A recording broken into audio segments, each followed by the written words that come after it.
Cette semaine, on rencontre Dany Bélair et Laurie-Pierre Beauchamp du groupe Les Quétaines. Ensuite, Sylvain Caron nous parle de la crise de l'approvisionnement des pièces informatiques. Mais avant tout, on débute l'émission avec Isabelle Cousineau afin de bien comprendre la mission et les projets de l'organisme communautaire Agir Outaouais.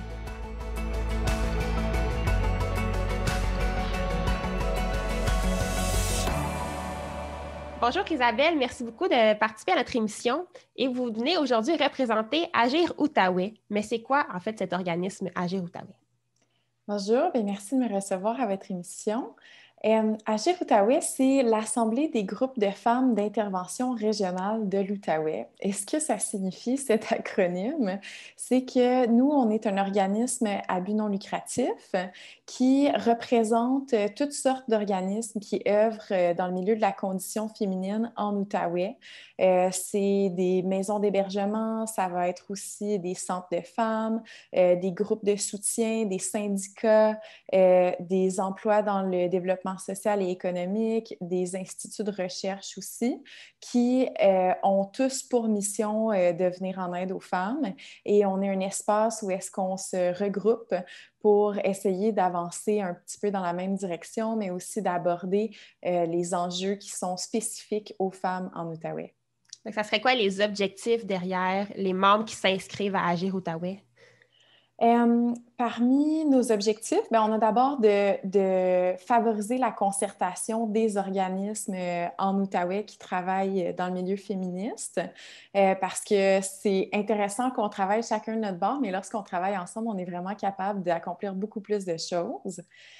On travaille aussi à la défense des droits des femmes et à faire la promotion des enjeux qui sont spécifiques aux femmes, tant sur le plan socio-économique que sur le plan politique.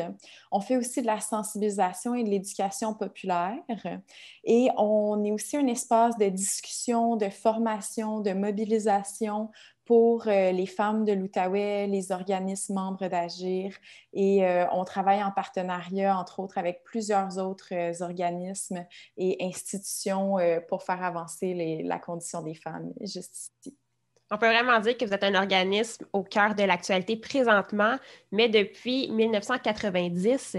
Donc, c'est quoi qui a fait que vous avez vu le jour en 1990? Oui, bien, en fait, en 1985, il y a eu le sommet socio-économique régional et à cette occasion, il y a plusieurs groupes, en fait, organismes et femmes de partout au Québec qui ont décidé qu'une des meilleures façons de s'organiser serait de créer justement des groupes régionaux de représentation féminine et féministe. Et c'est à ce moment-là qu'on a vu comme une vague partout à travers le Québec de groupes qui se sont créés. L'Outaouais a suivi le pas, en fait. Et donc, en 90, Agir Outaouais s'est incorporé. Et c'était vraiment dans les mêmes idées qu'en ce moment, de faire la promotion des droits des femmes, d'essayer de réduire les inégalités qui existent encore, mais qui existaient encore plus à l'époque entre les hommes et les femmes. Puis, on a vraiment à les remercier pour ce travail immense qu'ils ont fait, parce qu'il ne faut pas oublier que il y a une centaine d'années, les femmes n'avaient vraiment pas beaucoup de droits, avaient vraiment pas beaucoup d'accès à toutes sortes de services, qu'on peut parler du contrôle de nos corps, contrôle des naissances. Ça peut être aussi sur le plan, par exemple, de la propriété, une autonomie économique. C'est tous des enjeux qui sont relativement nouveaux. Alors, il ne faut pas oublier là, qu'il y a beaucoup de chemin qui a été fait par nos féministes, les féministes avant nous, qu'on remercie énormément. Puis en parlant des services offerts par Agir Outaouais, qui depuis sa création, aide les femmes à aller de l'avant, c'est quoi aujourd'hui qu'on peut retrouver comme service à l'organisme? Alors, à Agir, on a nos membres à qui, évidemment, on donne plus de services, mais on est ouvert aussi à tout le monde. On souhaite, en fait, rejoindre le plus de personnes possible dans les activités qu'on offre. Alors, pour les non-membres, en fait, la plupart de toutes nos activités qui sont ouvertes à tous.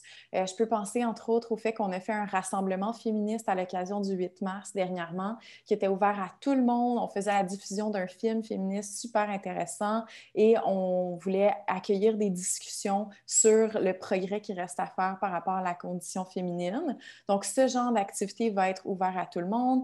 On a aussi toutes les recherches, les rapports qu'on fait qui sont pour tout le monde, ainsi qu'on partage toutes sortes d'informations assez intéressantes au quotidien. Mais l'offre d'activité, en fait, la plus intéressante, c'est celle pour nos membres. On a autant des membres qui sont des groupes ou des organismes ou des espaces syndicaux qu'on a des membres aussi individuels. Et pour les membres, bien, c'est toute la panoplie d'activités, de projets qu'on fait. Donc, on travaille autant sur des projets en recherche, des projets pour, par exemple, en ce moment, on a un projet pour dépeindre un peu la réalité des femmes travailleuses en temps de COVID. Donc, on les invite à travailler avec nous sur ça. On a aussi des formations. On a, qu'est-ce qu'on a d'autre? On a toutes sortes de choses. On représente aussi leurs intérêts lorsque vient le temps de faire des avancées pour la condition féminine sur le plan politique. Donc, c'est ce qui s'offre à eux, en plus une ambiance remarquable. Et comment est-ce que les gens peuvent devenir membres?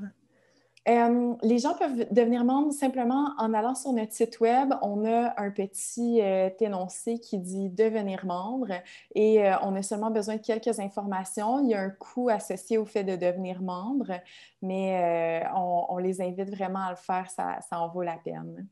Et vous avez également parlé des différents projets sur lesquels vous travaillez présentement. Est-ce que vous voulez nous en dire un petit peu plus?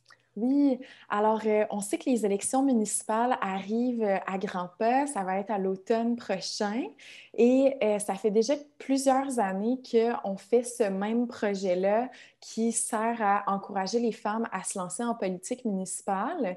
Cette année, c'est sous la bannière Citoyennes engagées, candidates inégalées que nous avons lancé le projet pour recruter des femmes qui souhaitent faire le saut en politique municipale et on a développé un ensemble de 5 ateliers différents pour elles, pour les former à faire le saut en politique municipale. Souvent, les femmes vont avoir peur, vont pas être certaines de leur capacité. Puis nous, on est là pour les rassurer, pour leur dire qu'elles vont être d'excellentes conseillères municipales ou mairesses et qu'on va leur montrer comment monter leur plateforme électorale, comment est-ce qu'elles vont faire pour justement faire une campagne électorale en temps de COVID. C'est quand même des questions à se poser aujourd'hui. Comment est-ce que tous les aspects légaux, par exemple. Puis, on a la chance de travailler en partenariat, par exemple, avec le ministère des Affaires municipales et de l'Habitation et avec le groupe Femmes, Politique et Démocratie, qui est pas mal un meneur dans ce domaine-là au Québec. Donc, on a la chance d'avoir une vingtaine, un petit peu plus qu'une vingtaine de femmes qui sont inscrites avec nous cette année. Puis notre appel n'est pas... en fait, on tient à spécifier qu'on veut recevoir des femmes, mais on veut aussi voir des femmes de la diversité culturelle parce que c'est un petit peu l'enjeu qu'on adresse dans nos projets. C'est que dans la représentation en politique municipale qu'on a, en plus de vouloir avoir accès à la parité, on veut aussi avoir une représentation qui témoigne de la population de l'Outaouais. Et en Outaouais, bien, on est un gros pôle d'immigration. On a des gens qui viennent d'un peu partout, qui vivent ici depuis des générations. Alors, c'est ce qu'on aimerait favoriser dans notre projet, oui. Puis on doit également mentionner que ce projet-là fait suite au défi parité qui vient de se terminer, qui était une superbe réalisation, ce qui fait vraiment le pont entre aujourd'hui encourager les femmes à aller en politique et le défi parité. Est-ce que vous pouvez nous en dire un petit peu plus sur cette dernière réalisation-là? Oui, alors le défi parité s'est terminé à l'automne. C'était un super projet qui va dans cette continuité-là, en effet, où c'est pas seulement aux élections qu'on travaille à avoir plus de femmes en politique, on y travaille constamment. Et pour y parvenir, ben, il est nécessaire de mettre en place dans les conseils municipaux, dans les municipalités, des politiques qui favorisent la place des femmes, soit dans les postes plus haut placés ou en tant que justement élus au sein de leur municipalité. Et donc, ce défi parité-là adressait toutes sortes de façons de faciliter la place des femmes, que ce soit avec des conciliations d'horaires, que ce soit avec des politiques pour s'assurer d'avoir un certain nombre de femmes dans des postes ou favoriser du moins le fait qu'il y en ait. Donc, c'est aussi une autre façon là, d'encourager les femmes à aller en politique, de faire en sorte que les structures qui sont en place facilitent leur accès à ces espaces de pouvoir. On peut vraiment dire que vous êtes un organisme en plein cœur de l'actualité et qui a toujours été de l'actualité, c'est vraiment de mettre de l'avant les femmes. Et prochainement, pour les gens qui voudraient un petit peu plus découvrir Agir Outaouais, bien entendu, on peut retrouver tous vos projets et vos réalisations sur votre site web, mais il y a également une conférence qui va se tenir le 4 mai. Qu'est-ce qu'on va retrouver dans cette conférence? Oui, alors c'est une conférence qui est organisée avec le groupe Femmes, Politique et Démocratie. Et cette journée-là, nous recevons Marie Grégoire, qui est une ex-députée de Berthier. Et elle va venir nous parler de comment adresser les médias sociaux et les médias en général, qui, on sait, pour les femmes, ça a été un espace quand même de lutte, quand même difficile, où est-ce qu'on nous explique souvent que les femmes vivent une discrimination, que ce soit par les termes qui sont utilisés ou que ce soit par la façon d'être caricaturées dans leurs décisions. Donc, on va en apprendre là-dessus. Moi-même, je ne me dirais pas experte du sujet, mais je pense que ça va être une formation très intéressante pour les femmes qui souhaitent se lancer en politique municipale, de savoir, bon, ben, qu'est-ce qu'on fait, comment est-ce qu'on se présente, comment on parle, et ainsi de suite. On va en apprendre beaucoup et on va devenir meilleurs devant les médias tout ensemble. Bien, je vous remercie grandement pour cette magnifique entrevue et on invite les gens à aller en apprendre plus sur Agir Outaouais et la conférence sur votre site web. Et maintenant, on poursuit avec le groupe Les Quétaines. Merci.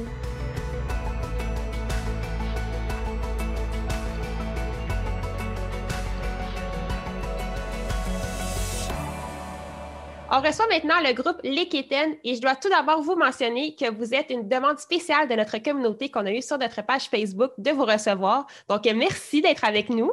Et on aimerait savoir qui se retrouve derrière le groupe Les Quétaines. Ah, nous, tu parles de nous. Ben, moi, je m'appelle Dany Belair. Moi, c'est Laurie-Pierre Beauchamp. Oui. Et pourquoi avez-vous décidé de partir le groupe Les Quétaines? Ah, ça, c'est moi qui réponds à ça. Oui, c'est ça.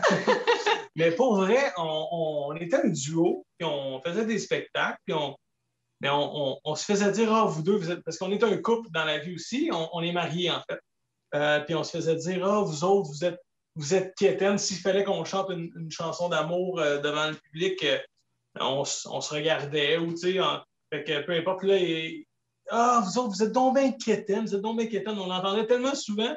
On a décidé de s'appeler comme ça. On aimait se faire dire ça finalement, puis on trouvait que le nom était accrocheur. Je sais que je n'ai pas suivi pendant tout ce qui est écrit sur la feuille. Non, mais c'est parce que c'était pas la bonne question. Ah, OK, excuse-moi. Donc, ouais, non, mais c'est ça. Fait, on se faisait dire qu'on était quétaine, puis dans le fond, le nom était accrocheur, puis on s'est dit, OK, ils vont s'en rappeler de ça. Si on se dit qu'on s'appelle les quétaines, le monde va dire, il y avait un nom bizarre, il s'appelait les quétaines, mais au moins, ça fait parler le monde, puis ils s'en rappellent. Est-ce que je peux répondre aussi? Oui, tu peux répondre. Tu vas être pas mal meilleur que moi, je suis pas mal sûr. Dans le fond, avant d'être un duo, on ne se connaissait pas. En fait, on s'est rencontrés durant un concours amateur, puis lui, il chantait avec sa mère. Il était en fait un duo avec sa mère. Puis, ça c'était quétaine. Il y a eu... Excuse-moi. Quand on s'est rencontrés, dans le fond, là, on est tombés en amour sous le charme l'un et l'autre. Puis il était supposé aller faire un spectacle dans un mariage. Puis sa mère, elle ne pouvait pas être là. Fait qu'il m'a dit, il dit, attache ta tuque, tu montes avec moi sur scène. Donc, moi, mon tout premier spectacle, je dis OK. Il a dit, inquiète-toi pas, je vais t'aider. Puis c'est de même qu'on a fondé le duo. J'ai eu la piqûre. Puis. T'as 35 chansons à prendre pour en fin de semaine. C'est ça. Va bien aller. C'est incroyable. Mais on peut vraiment voir, on voit vraiment que vous avez une magnifique chimie tous les deux. C'est incroyable. Puis c'est quoi qui caractérise votre musique pour les gens qui ne la connaissent pas? Weird? Non, moi, je te dirais que on est authentique en tant que personne, donc on reflète ça aussi dans notre musique. moi, je te dirais que tout ce qu'on chante, là, c'est toutes des choses qu'on aime, qu'on va ressentir profondément. Là. Que ce soit des chansons qui parlent de la vie ou des chansons vraiment romantiques. Parce que ça fait des chansons tristes, des chansons touchantes aussi. Mais tout ce qui vient nous chercher, nous autres, tu sais, moi, j'aime beaucoup de styles de musique. Et je te dirais, mais il faut que ça vienne me chercher, il faut que j'aille. Regarde, OK, je ne suis pas un amateur de rap en tant que tel. C'est pas mon genre de musique, puis le métal non plus, mais il y a certaines chansons que j'écoute que wow, tu sais, le solo de guitare ou la voix du monsieur ou la chanson de Eminem qui vient de sortir qui chante à 400 000 à l'heure. Je trouve ça me donne des frissons, puis c'est pas pantoute mon genre, mais il faut que ça vienne me chercher. Fait que nous autres, on a décidé, on chante ce qu'on aime, en fait. Oui. On chante ce qui nous touche. Puis ce qui nous fait rire aussi, puisqu'on est du monde assez... on pense qu'on est drôle. Je te dirais qu'on est plus vieux jeu. Là. Nous autres, on est des vieilles jokes plates. Là. Nous autres, on trouve ça drôle. Les gens sont comme, hein? Ce qui est absurde. Ce qui n'a aucun rapport. Ça. Et avec la pandémie, comment que vous allez en tant que groupe? Bon, on travaille sur notre album. Oui, on travaille sur notre album. On avait déjà pas mal fait, mais on a décidé qu'on allait mettre encore plus d'énergie dessus parce qu'on veut vraiment qu'il soit comme parfait. Puis moi, je te dirais que la pandémie nous a permis de nous faire voir aussi un petit peu plus parce que on a décidé de faire des lives sur Facebook. Là, ben, ça pognait. Les gens étaient à la maison puis il n'y avait rien d'autre à faire que de regarder des spectacles. Puis, à un moment donné, on s'est lancé un défi. Oui, bien, on a eu un défi, on l'a reçu, mais on a eu des lives à 600-700 personnes qui nous regardaient. Ouais. Okay, je sais que on est loin du 15 000 personnes, mais je veux dire, pour nous autres, c'était vraiment énorme. Puis, on s'est dit, ce soir-là, on s'est fait donner un défi d'écrire une chanson pour la COVID. Puis ça, là, c'était...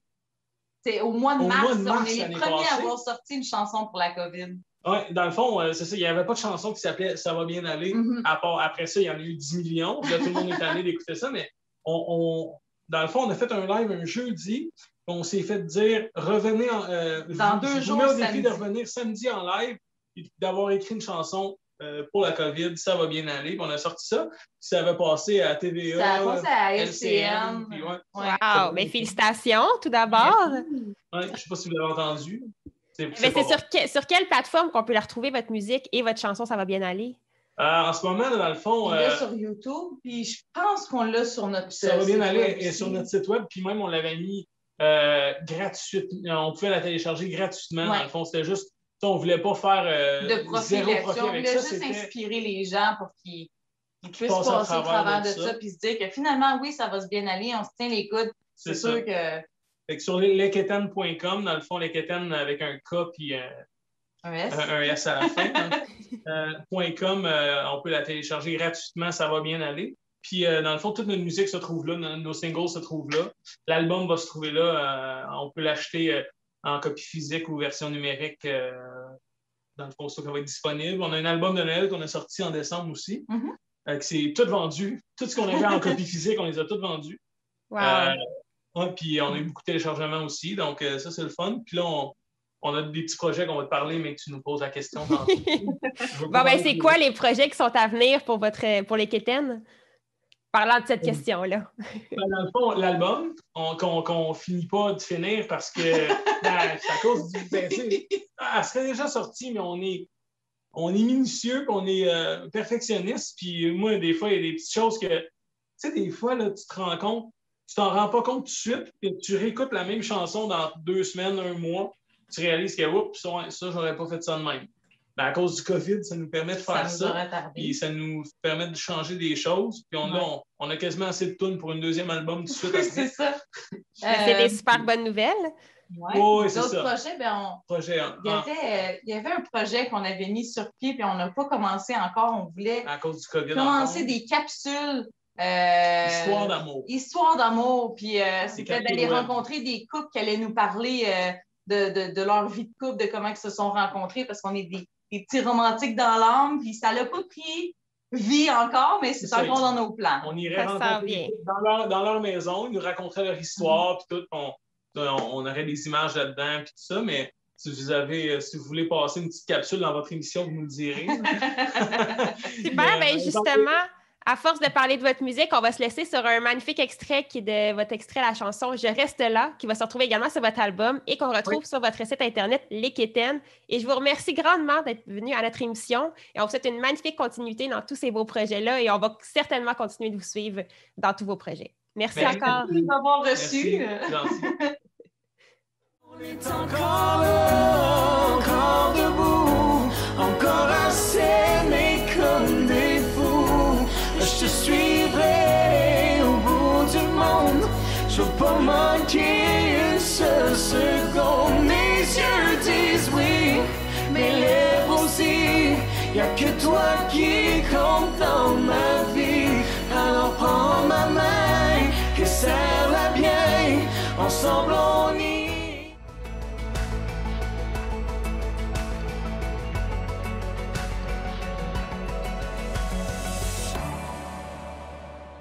Merci beaucoup, Sylvain, d'être avec nous pour aujourd'hui nous parler d'un sujet très d'actualité, un peu à cause de la pandémie, mais qui dure depuis plusieurs années, qui est la crise de l'approvisionnement des pièces informatiques.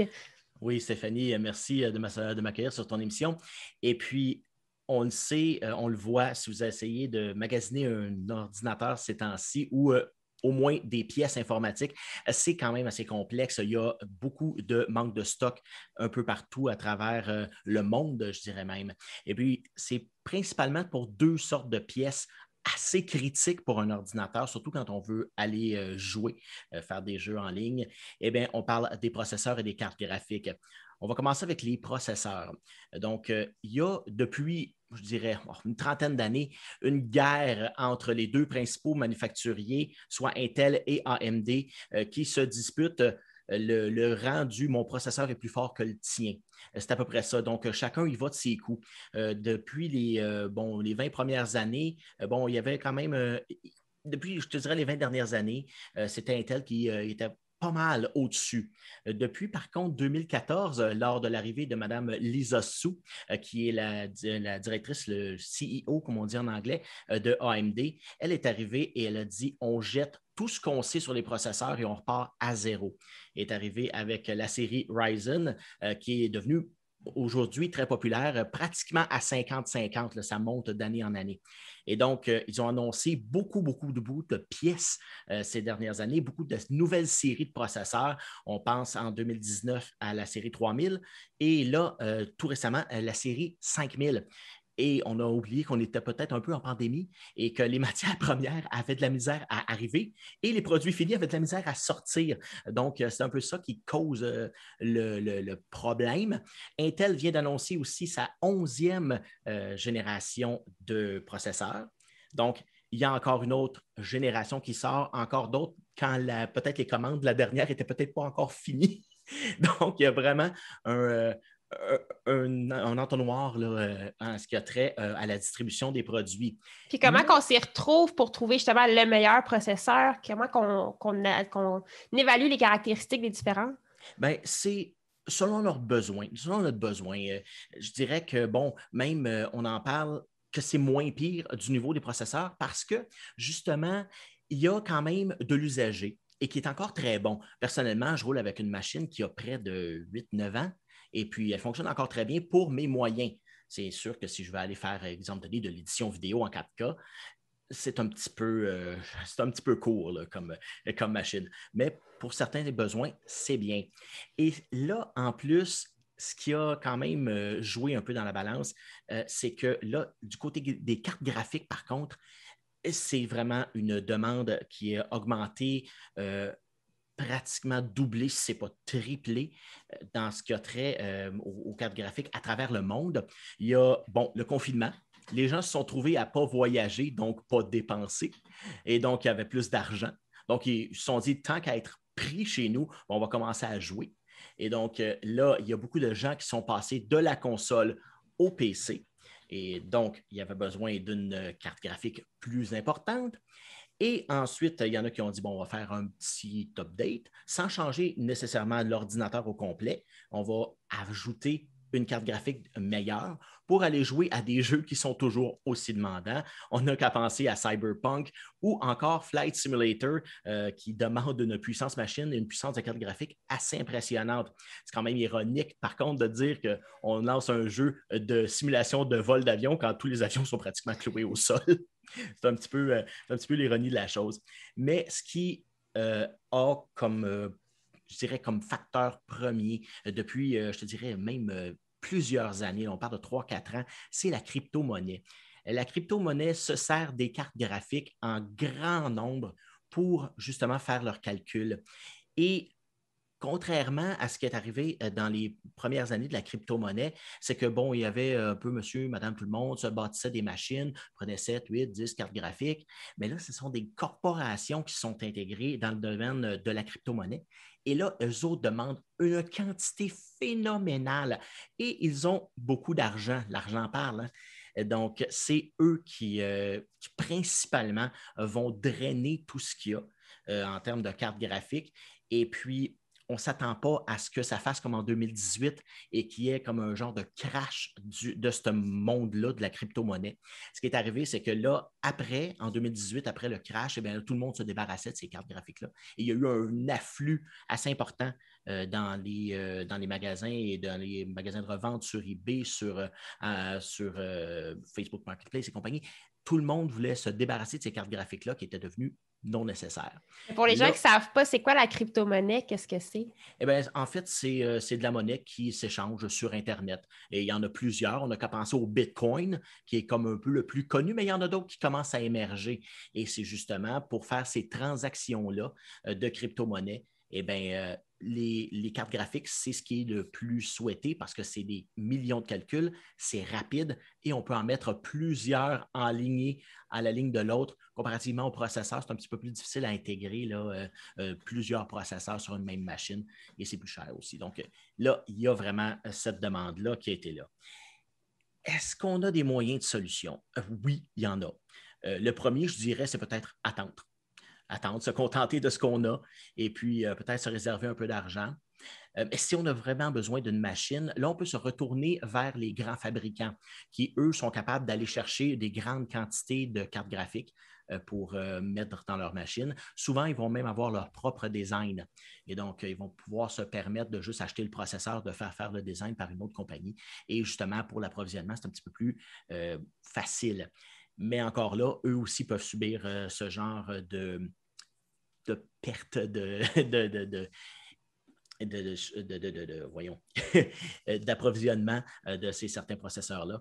Ça peut, eux aussi, peuvent permettre d'avoir un petit peu plus longtemps d'attente aussi pour avoir une autre machine. C'est ça qui est un peu plus désolant. C'est super. Merci beaucoup, Sylvain, d'avoir été parmi nous et de nous avoir apporté des précisions sur le domaine informatique. Et c'est ce qui conclut notre émission de la semaine. Donc, on se retrouve la semaine prochaine.